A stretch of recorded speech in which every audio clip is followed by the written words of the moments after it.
नमस्कार, बहुत स्वागत है आप सभी का। आप देख रहे हैं आज की खबर और मैं हूं आपके साथ प्रगति ठाकुर। स्क्रीन पर दिख रहे सोशल मीडिया हैंडल के जरिए आप मेरे साथ वहां पर भी जुड़ सकते हैं और खबरों से रूबरू हो सकते हैं। चलिए अब बुलेटिन की शुरुआत कर लेते हैं, जहां पटना में जेडीयू की राष्ट्रीय और राज्य परिषद की अहम बैठक आज पार्टी कार्यालय में आयोजित की गई है। जेडीयू के राष्ट्रीय अध्यक्ष बनने के बाद पूर्व मुख्यमंत्री नीतीश कुमार की मौजूदगी में ये बैठक हो रही है। बैठक में विधायक, मंत्री, सांसद और राष्ट्रीय और राज्य परिषद के सदस्य भी शामिल हुए हैं। तो वहीं मुख्यमंत्री पद छोड़ने के बाद पार्टी के लिए ये बैठक काफी महत्वपूर्ण मानी जा रही है। बैठक में कई बड़े और अहम फैसलों के साथ संगठन को मजबूत करने और कार्यकर्ताओं को एकजुट करने पर भी चर्चा हो सकती है। तो देखिए, ये बड़ी जानकारी और एक तरीके से हम ये कह सकते हैं बड़ी तस्वीरें बिहार से निकलकर सामने आ रही हैं, जहां पर जेडीयू के राष्ट्रीय अध्यक्ष बनने के बाद पूर्व मुख्यमंत्री नीतीश कुमार की मौजूदगी में ये बैठक काफी अहम इसलिए भी हो जाती है क्योंकि मुख्यमंत्री का पद छोड़ने के बाद संगठन को किस तरीके से और मजबूती देना है, किस तरीके से आगे विधायकों, मंत्रियों में वो मनोबल बढ़ाना है, उस पर भी आज बातचीत होती नजर आ सकती है। मुख्यमंत्री पद छोड़ने के बाद पार्टी के लिए बैठक काफी महत्वपूर्ण है। बैठक में कई बड़े और अहम फैसले के साथ साथ संगठन को मजबूत करने और कार्यकर्ताओं को एकजुट करने पर भी चर्चा होती नजर आएगी। तो नीतीश कुमार की मौजूदगी में ये मीटिंग, ये बैठक हो रही है और काफी महत्वपूर्ण है। हमारे सहयोगी अमित वर्मा हमारे साथ जुड़ गए। अमित, क्या कुछ लग रहा है आपको वहां पर? क्योंकि देखिए, जब मुख्यमंत्री पद छोड़ा नीतीश कुमार ने, उसके बाद चीजें वहां पर बदली बिहार में, और सबसे बड़ी चीज कि उसके बाद ये बैठक जो आज हो रही है, ये काफी महत्वपूर्ण इसलिए हो जाती है क्योंकि संगठन को मजबूत करना इस वक्त जेडीयू के लिए भी एक बड़ा सवाल है और एक बड़ा काम है बिहार में। देखिए प्रगति, जब से पूर्व मुख्यमंत्री जो है नीतीश कुमार पूर्व मुख्यमंत्री बने हैं, उसके बाद से जो है पार्टी को संभालने की जिम्मेदारी जो है कि किसको दी जाएगी, उसको लेकर लगातार मंथन चल रहा था। और उसके बाद जदयू के राष्ट्रीय अध्यक्ष के रूप में फिर से नीतीश कुमार को मनोनीत किया गया। उसके बाद से लगातार जो है तो संगठन कैसे मजबूत और धारदार हो और उसका विस्तार जो हो, उसको लेकर लगातार मंथन जारी था, चर्चा चल रही थी। और उसके बाद इस प्रकार से नीतीश कुमार के बेटे निशांत की एंट्री हुई। कहा जा रहा था कि निशांत से जो है निशांत पार्टी को नहीं संभाल पाएंगे, निशांत जो है जो जिम्मेवारी जो मिलेगा वो उठेंगे, संभाल पाएंगे। ऐसे में निशांत भी जो है अब जिम्मेवारी संभालते हुए नजर आ रहे हैं और वह स्वास्थ्य मंत्री है। स्वास्थ्य मंत्री का काम वह बखूबी कर रहे हैं और इसको लेकर जो है इस पूरे प्रकरण को लेकर निशांत कुमार मिलती है, ये सांस लगा बैठक में चर्चा किया है। जदयू की जो बिल्कुल अमित, पार्टी से जुड़े कौन कौन लोग आपको बैठक में जाते हुए नजर आए हैं? जी अमित, पार्टी से जुड़े कौन कौन लोग आपको बैठक में जाते नजर आए हैं? क्योंकि देखिए, ये बैठक काफी महत्वपूर्ण है और सबकी मौजूदगी भी बहुत जरूरी है।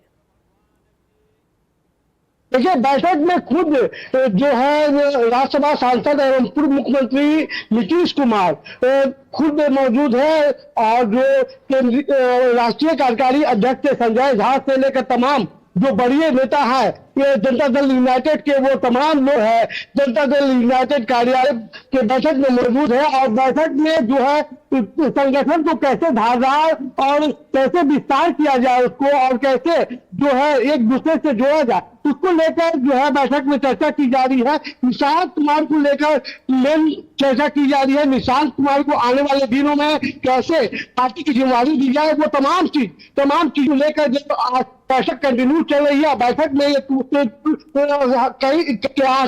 क्या कुछ अलग निकल कर सामने आता है इस बैठक से? जी अमित, क्या कुछ अलग निकलकर सामने आता है इस बैठक से? आप नजरें बनाकर रखिएगा और हम तक जरूर पहुंचाएगा। बहुत बहुत शुक्रिया आपका जुड़ने के लिए। और वहीं वाराणसी में गंगा नदी के बीच यात्रियों से भरी एक नाव अचानक खराब हो गई है। बता दें, जिससे नाव पर सवार दर्जनों लोग बीच धारा में फंस गए। बताया जा रहा है कि नाव नमो घाट से रविदास घाट की ओर जा रही थी। नाव पर योग कार्यक्रम का भी आयोजन किया गया था। इसी दौरान नाव का इंजन फेल होने से वो बीच गंगा में ही खड़ी हो गई। सूचना मिलते ही एनडीआरएफ की टीम मौके पर पहुंची और राहत बचाव कार्य शुरू कर गंगा में फंसी नाव को निकालकर लोगों को सुरक्षित बचा लिया गया है। ये तस्वीरें निकलकर सामने आई हैं, जहां बीच धारा में नाव फंसती दिखाई दी है। तो वहीं देखिए, आपको ये बता दें कि ये तस्वीरें हैं बीच गंगा में यात्रियों से भरी ये नाव खराब हुई है। ये जानकारी भी सामने आ रही है कि गांव पर जो नाव है वहां पर योग अभ्यास से भी संबंधित कुछ वहां पर प्राणायाम होने हैं, लेकिन इसी बीच ये बड़ी जानकारी सामने आ गई कि नाव बीच धारा में फंस गई क्योंकि नाव का इंजन खराब हो गया। हालांकि एनडीआरएफ की टीम ने तत्परता दिखाई है, राहत बचाव का कार्य शुरू कर दिया गया है। वाराणसी की ये खबर निकलकर सामने आई है। नमो घाट से रविदास घाट तक ये नाव जानी थी और तभी बीच धारा में नाव के फंसने की ये बड़ी खबर, ये बड़ी जानकारी सामने आती है। हमारे सहयोगी दीपक हमारे साथ जुड़े हुए हैं वाराणसी से। दीपक, अभी की क्या स्थिति है, क्या कुछ जानकारी?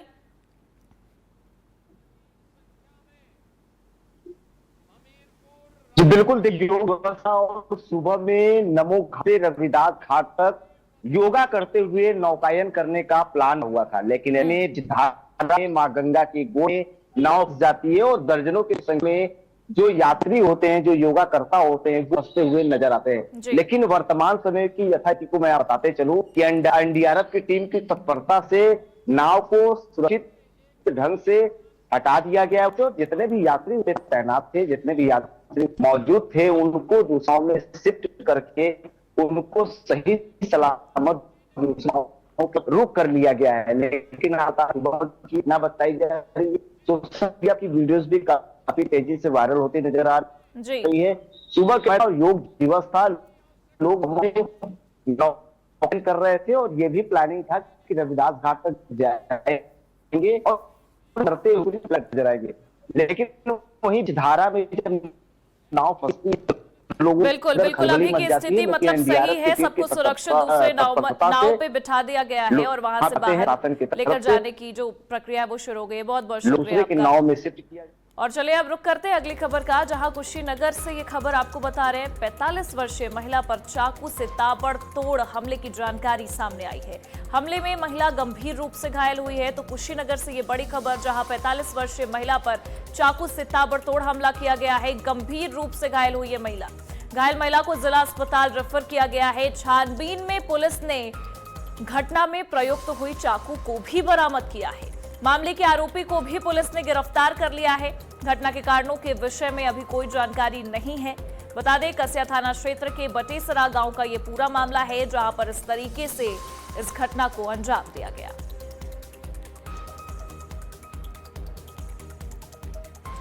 और खबर आजमगढ़ से सामने आई है, जहां पुलिस और बदमाशों के बीच मुठभेड़ हो गई है। इस दौरान 2 शातिर बदमाशों को गिरफ्तार किया गया। बताया जा रहा है कि ये बदमाश देवगांव कोतवाली क्षेत्र के गायत्री मोड़ पर महिलाओं से लूट की घटनाओं को अंजाम देने वाले गैंग से जुड़े हैं। मुठभेड़ में दोनों शातिर बदमाश गोली लगने से घायल हुए। गिरफ्तार बदमाशों की पहचान चाहत कुमार और मुन्ना शाह के रूप में हुई है। पुलिस ने इनके कब्जे से लूट के आभूषण, अवैध तमंचा और कारतूस बरामद किए हैं। फिलहाल पुलिस आगे की कार्रवाई कर रही है। वरिष्ठ पुलिस अधीक्षक आजमगढ़ महोदय के निर्देशन में अपराध और अपराधियों के प्रति जो प्रभावी कार्रवाई की जा रही है, इसी क्रम में छात्री को प्रभावी कार्रवाई करते हुए चोरी, लूट, धोखाधड़ी के मामलों में संलिप्त अंतर्राज्यीय 2 अभियुक्त, जिनको पुलिस मुठभेड़ के दौरान गिरफ्तार किया गया।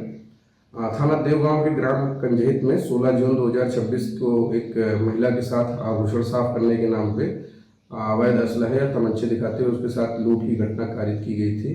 इस घटना को कारित करने वाले 2 अभियुक्त, जिसमें शामिल चाहत कुमार सनाफ मिथिलेश शाह, ग्राम समेली, जिला कटिहार, राज्य बिहार।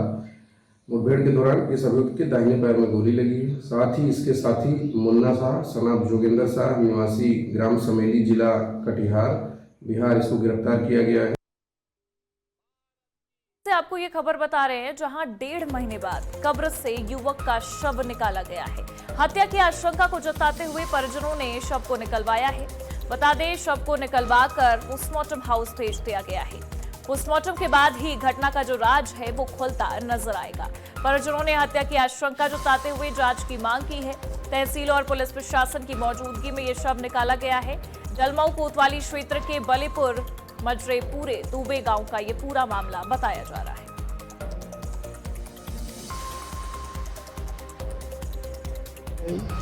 पीएम नहीं करवा, जानकारी नहीं रही कौन चीज के। अच्छा, कितनी उम्र रही होगी? करीब 14 साल 7 महीने। 14 साल 7 महीने। तो इसकी सूचना पुलिस को नहीं दी थी क्या?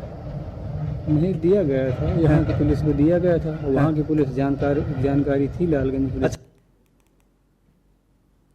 और वहीं देखिए सोनभद्र में तेज रफ्तार और ओवरटेक की जल्दबाजी एक बार फिर जानलेवा साबित हुई है। यहां हाथी नाला थाना क्षेत्र के हथवानी मोड़ के पास ट्रेलर और टैंकर की जोरदार भिड़ंत हो गई। हादसे में टैंकर चालक की इलाज के दौरान मौत हो गई है, जबकि एक अन्य व्यक्ति घायल हो गया है। टक्कर इतनी भीषण थी कि टैंकर का अगला हिस्सा पूरी तरह से क्षतिग्रस्त हुआ। हादसे के बाद मुख्य मार्ग पर लंबा जाम लग गया और पुलिस को यातायात बहाल करने में कड़ी मशक्कत करनी पड़ी। फिलहाल पुलिस हादसे की जांच कर रही है। और वहीं कुशीनगर के पडरौना स्थित एक क्लिनिक में इलाज के दौरान एक महिला की मौत का मामला सामने आया है। संदिग्ध परिस्थितियों में हुई मौत के बाद परिजनों में कोहराम मचा हुआ है। परिजनों ने अस्पताल पर लापरवाही का आरोप लगाते हुए जमकर हंगामा किया। मामले की सूचना मिलने पर पुलिस मौके पर पहुंची। पुलिस ने स्थिति को नियंत्रित करते हुए मामले की जांच शुरू कर दी है। ये घटना पडरौना कोतवाली क्षेत्र के बासी की बताई जा रही है।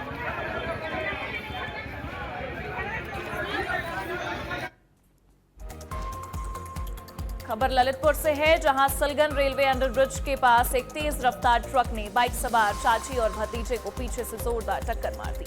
हादसे में चाची की मौत हो गई है, जबकि भतीजा गंभीर रूप से घायल हुआ है। दोनों को तत्काल इलाज के लिए मेडिकल कॉलेज में भर्ती कराया गया। मेडिकल जांच के दौरान महिला को मृत घोषित कर दिया गया, जबकि युवक का इलाज अभी भी जारी है। बताया जा रहा है कि युवक जिला मुख्यालय पर अपनी बीमार चाची की दवाई कराकर बाइक से घर वापस लौट रहा था। मेरा भाई दवाई करवा के वापस ले आ रहा था चाची जी को। रेलवे क्रॉसिंग पे भरा हुआ ट्रक था, उसने ऊपर से चढ़ा दिया चाची के ऊपर। जय कुमार नाम था उनका, उनके ऊपर चढ़ा दिया है तो उनकी मैंने मौके पर डेथ हो गई है। कहाँ आई थी?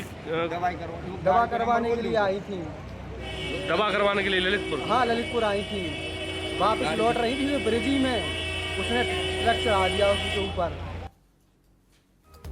और अब रुक करेंगे उत्तराखंड का, जहां हरिद्वार में मनसा देवी मंदिर ट्रस्ट के अध्यक्ष रविंद्र पुरी ने एक आदेश जारी किया है। आदेश के अनुसार अब कोई भी पुजारी भक्त के सिर पर हाथ नहीं रखेगा। सभी पुजारी केवल भक्तों को तिलक लगाएंगे और प्रसाद देंगे। ये निर्देश ट्रस्ट की ओर से सभी संबंधित को लागू करने के लिए दिया गया है। कहना चाहूंगा कि जो हमारा आशीर्वाद का जो परंपरा थी उस पर हमने बैन लगाया है कि कोई भी पुजारी किसी भी महिला या पुरुष मेल फीमेल को जो है उसके सर पे हाथ नहीं रखेगा, उसको नहीं छुएगा। हाँ, उसको टीका लगाए, प्रसाद उसको दे, इतना बहुत है। क्योंकि जो आशीर्वाद देने वाला पुजारी नहीं, माँ भगवती है, साक्षात माँ भगवती बैठी हुई है, विराजमान है। माता जी का आशीर्वाद भक्तों को मिले। और बाकी ज्यादा ना कहते हुए सभी भक्तों का बहुत बहुत आशीर्वाद, साधुवाद। और चलिए रुक कर लेते हैं अगली खबर का, जहां झारखंड में राज्य सरकार की ओर से पूरे प्रदेश में नशा मुक्ति अभियान चलाया जा रहा है। इस अभियान का उद्देश्य युवाओं को नशे की लत से दूर रखना और अवैध नशे के कारोबार पर रोक लगाना है। इस मामले पर राज्य के उत्पाद एवं मद्य निषेध विभाग के मंत्री योगेंद्र प्रसाद ने कहा कि सरकार का उद्देश्य युवाओं को शराब और ड्रग्स का इस्तेमाल करने से बचाना है। उन्होंने ये बताया कि इस दिशा में लगातार छापेमारी भी की जा रही है और नशे के कारोबार को खत्म करने की कार्रवाई जारी है। साथ ही अफीम की अवैध खेती को रोकने के लिए भी सरकार सख्त कदम उठा रही है। नशा मुक्त का मतलब है कि भाई जो जुआ लोग जो गलत रास्ते पर जाते हैं, ड्रग्स का इस्तेमाल कर रहे हैं, जो बिना पैमाने का बना हुआ शराब पी रहे हैं, बिना पैमाने का बना हुआ, बिना मानक का बना हुआ ड्रग्स ले रहे हैं, तो उसके लिए रोकथाम के लिए तो सरकार निरंतर प्रयास कर रही है। कई तरह की छापामारी हो रही है, कई जगह देखेंगे टोडा अफीम का खेती हो रहा है। तो इस सारे चीजों को रोकने के लिए राज्य सरकार निरंतर कार्य कर रही है। जहां मध्य पूर्व में बढ़ते तनाव और स्ट्रेट ऑफ हॉर्मुज को लेकर जारी अनिश्चितता के बीच अमेरिकी राष्ट्रपति डोनाल्ड ट्रंप ने बड़ा बयान दिया है। ट्रंप ने कहा है कि 60 दिन के युद्ध विराम के दौरान स्ट्रेट ऑफ हॉर्मुज से गुजरने वाले किसी भी जहाज से कोई शुल्क नहीं लिया जाएगा। उन्होंने स्पष्ट किया है कि 60 दिन की अवधि समाप्त होने के बाद भी टोल नहीं लगाया जाएगा। हालांकि व्यापक समझौता नहीं होने की स्थिति में अमेरिका मध्य पूर्वी देशों की सुरक्षा के बदले शुल्क वसूलने पर विचार कर सकता है। ट्रंप ने ये जानकारी अपने social media platform truth social पर साझा की है। और वहीं अंतर्राष्ट्रीय योग दिवस पर अमेरिका के डेलावेयर राज्य से योग को लेकर एक खास पहल सामने आई है। डेलावेयर के गवर्नर मैथ्यू मेयर ने लोगों से स्वस्थ जीवन शैली के लिए योग अपनाने की अपील की है। उन्होंने अपने आधिकारिक घोषणा में योग को भारत की प्राचीन परंपरा बताते हुए इसके शारीरिक और मानसिक लाभों का उल्लेख किया। गवर्नर ने कहा कि योग तनाव प्रबंधन और बेहतर स्वास्थ्य के लिए बेहद उपयोगी है। साथ ही उन्होंने 21 जून 2026 को डेलावेयर में इंटरनेशनल डे ऑफ योगा के रूप में मनाए जाने की भी घोषणा की है।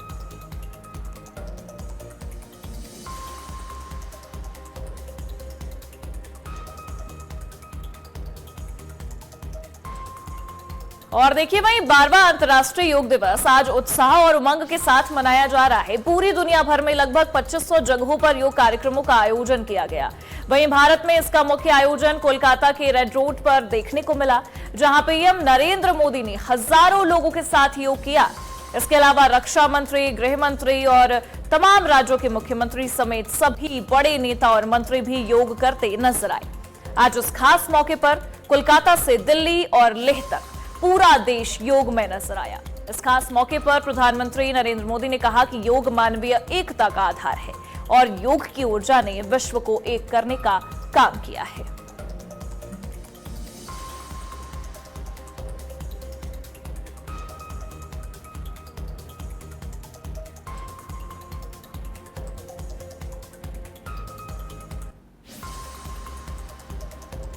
जून का ये दिन पृथ्वी के कुछ भूभाग पर साल में सबसे लंबी अवधि का दिन होता है और अंतर्राष्ट्रीय योग दिवस के कारण 21 जून का ये दिन विश्व के सबसे बड़े सामूहिक उत्सव का दिन भी बन गया है। विश्व के अलग अलग हिस्सों से योग की एक से एक अद्भुत तस्वीरें आ रही हैं। भारत में हिमालय से लेकर हिंद महासागर तक, पूर्वोत्तर और पूरब में बंगाल से लेकर पश्चिम में सौराष्ट्र तक पूरा देश योग की ऊर्जा से, चैतन्य से भरा हुआ नजर आ रहा है। तो देखिए प्रधानमंत्री नरेंद्र मोदी ने भी एक बड़ा संदेश दिया, क्योंकि आप अगर योग अपनाएंगे तो निरोग भी रहेंगे। योग सिर्फ व्यायाम नहीं बल्कि जीवन का एक संतुलन है। वो आपको स्वस्थ बनाता है अगर आप उसे धारण करते हैं। कुछ तस्वीरें हैं वो भी आपको दिखा देते हैं। प्रधानमंत्री नरेंद्र मोदी की योगा करते तस्वीरें, गृह मंत्री अमित शाह की, रक्षा मंत्री राजनाथ सिंह की, सीएम योगी आदित्यनाथ की और लोकसभा अध्यक्ष ओम बिरला की भी तस्वीरें। और साथ ही साथ डिप्टी सीएम ब्रजेश पाठक भी आपको नजर आएंगे। खास तस्वीर सेना की भी, जिन्होंने आज योग किया है। बिहार के मुख्यमंत्री सम्राट चौधरी भी आपको योग करते नजर आएंगे। उत्तराखंड के मुख्यमंत्री पुष्कर सिंह धामी और योग गुरु रामदेव बाबा ने भी योग किया। तो आज सबने एक बड़ा संदेश दिया है योग करके कि योग अगर आप करते हैं तो निरोग रहेंगे। पूरे देश में यह संदेश दिया गया है। और कुछ तस्वीरें देखिए आपको दिखा देते हैं, जहां आपको सीएम योगी आदित्यनाथ नजर आएंगे, उत्तर प्रदेश के मुखिया हेमंत बिस्वा शर्मा भी नजर आएंगे, आपको असम के मुख्यमंत्री, छत्तीसगढ़ के मुख्यमंत्री विष्णुदेव साय नजर आएंगे और सम्राट चौधरी बिहार के मुख्यमंत्री नजर आएंगे। प्रधानमंत्री नरेंद्र मोदी ने जो बताया, जो सिखाया, उनके नक्शे कदम पर सभी राज्य के जो मुख्यमंत्री हैं वो इस तरीके से योग करते नजर आए हैं और एक बड़ा संदेश भी दिया है कि अगर आप योग करते हैं तो स्वस्थ रहेंगे। और स्वस्थ रहना हम सबके लिए कितना जरूरी है, ये आज इन तस्वीरों में एक बड़ा संदेश बनकर उभरता दिखाई दिया है। तो वहीं आपको बता दें कि योग अगर आप अपनाते हैं तो आप निरोग रहेंगे। आज के दौर में हर एक व्यक्ति किसी न किसी बीमारी से जूझता नजर आता है, लेकिन अगर आप अपने दिनचर्या का कुछ समय अपने लिए निकालते हैं, योग के लिए निकालते हैं, तो वो आपके लिए ही फायदेमंद होगा। आगे चल के आपके भविष्य को ही निखारेगा। क्योंकि देखिए इस बार का थीम भी काफी अनोखा रहा, हेल्दी एजिंग। अगर आप हेल्दी तरीके से अपनी एज, अगर आपकी एज बढ़ती है और आप हेल्दी रहते हैं तो वह आपके लिए ही लाभदायक साबित होगा। और वहीं बिहार के मुजफ्फरपुर से अंतर्राष्ट्रीय योग दिवस उत्साह के साथ मनाने की एक तस्वीर आई। और आई प्रखंड के बाढ़ प्रभावित मधुवन प्रताप गांव में ग्रामीणों ने बागमती नदी के बीच नाव पर योगाभ्यास किया। महिलाओं और पुरुषों ने नाव को ही योग मंच बनाकर कई आसनों और प्राणायाम का अभ्यास किया। ग्रामीणों ने संदेश दिया कि परिस्थितियां कैसी भी हो, योग हर जगह और हर स्थिति में संभव है। तो वहीं इस अनोखी पहल ने लोगों को स्वस्थ जीवन के लिए योग अपनाने का संदेश दिया है।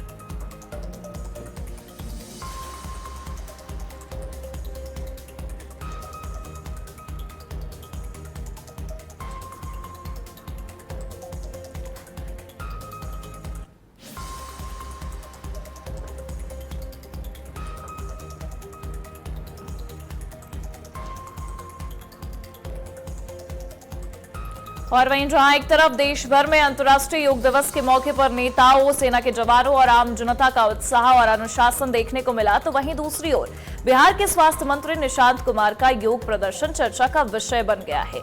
योग के दौरान उनकी बॉडी लैंग्वेज और अभ्यास करने के तरीके को लेकर सोशल मीडिया से लेकर राजनीतिक गलियारों तक सवाल उठने लगे हैं। कई लोगों ने उनके योग प्रदर्शन को लेकर उनकी गंभीरता पर भी सवाल खड़े किए। जिस मंच से स्वास्थ्य और फिटनेस का संदेश दिया जाना था, वहीं उनकी प्रस्तुति अब बहस का कारण बनती नजर आ रही है। सवाल यह है कि क्या जनप्रतिनिधियों को ऐसे आयोजनों में और अधिक तैयारी और जिम्मेदारी के साथ हिस्सा लेना चाहिए। ये तस्वीरें देखिए आप, निकलकर सामने आई हैं पटना से, जहां पर आपको मुख्यमंत्री सम्राट चौधरी भी नजर आएंगे और साथ ही साथ स्वास्थ्य मंत्री निशांत कुमार भी नजर आएंगे। अब उनकी ये जो बॉडी लैंग्वेज है इस वक्त चर्चा का विषय बन गई है और कई सारे सवाल इस पूरे मामले को लेकर खड़े भी हो रहे हैं। बता दें, अब उनके इन तस्वीरों को लेकर, उनकी बॉडी लैंग्वेज को लेकर चर्चाओं का बाजार काफी गर्म हो गया है और ये सवाल भी उठ रहे हैं कि क्या जब ऐसे मंचों पर जहां से स्वास्थ्य का, फिटनेस का संदेश दिया जाता है, तो वहां पर तैयारियों के साथ पहुंचना होता है, क्योंकि निशांत कुमार की प्रस्तुति अब बहस का कारण बन गई है। सब इसके बारे में चर्चा कर रहे हैं, सोशल मीडिया पर भी इनके फिटनेस को लेकर चर्चाएं काफी तेज हो गई हैं।